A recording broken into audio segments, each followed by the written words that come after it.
Des Français américains par accident à la double nationalité ont créé une association pour défendre leurs intérêts à la une francophone du 64 minutes.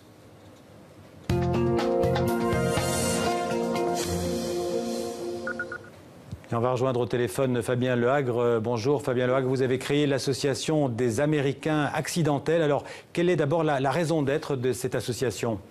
Oui, bonjour. Alors, nous avons décidé de transformer en fait le collectif en association, puisque nous avons constaté que le modèle collectif avait ses limites, et nous voulons désormais nous engager sur un plan plus juridique pour trouver des solutions à notre problème. Alors, quel est votre problème justement et qui fait partie de votre association? Alors en fait, ce sont les Américains accidentels. Ce sont des personnes qui sont nées aux États-Unis, qui généralement ont quitté les États-Unis à quelques mois, quelques années, et qui sont venus vivre en France et qui ne sont plus jamais retournés aux États-Unis. Donc généralement, ce sont des binationaux qui ont au moins un parent français et qui aujourd'hui se retrouvent confrontés à d'énormes problèmes. Et donc aujourd'hui, même sans avoir travaillé, sans avoir étudié ou voté aux États-Unis, vous êtes considérés par le fisc américain comme des contribuables américains?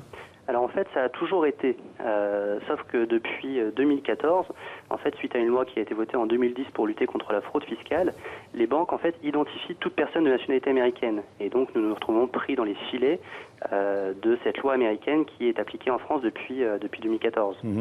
Et vous êtes victime d'autres tracasseries administratives, on peut les appeler comme ça? C'est exact, tout à fait. Eh bien, il y en a un certain nombre, beaucoup d'entre nous ont des difficultés pour ouvrir des comptes bancaires. Certains se sont vus clôturer leurs comptes bancaires, clôturer des assurances-vie, des difficultés pour obtenir des prêts immobiliers. Et ça nous met dans l'embarras puisque, à travers la Citizenship-Based Taxation, le principe de CBT, eh bien, nous aurions dû normalement déclarer nos revenus au fisc américain. Vous n'auriez pas pu renoncer à la nationalité américaine, c'est pas plus simple? C'est ce qu'on voudrait idéalement, sauf que pour pouvoir renoncer à la nationalité américaine, ça suppose d'être en conformité avec le fisc américain.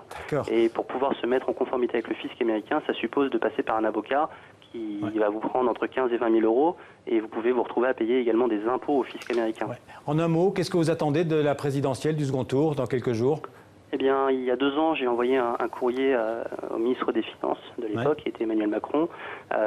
Et donc aujourd'hui, ce que nous attendons des candidats, c'est qu'ils donnent leur position par rapport à l'extraterritorialité de la législation américaine, qui aujourd'hui pose de graves problèmes sur les citoyens français.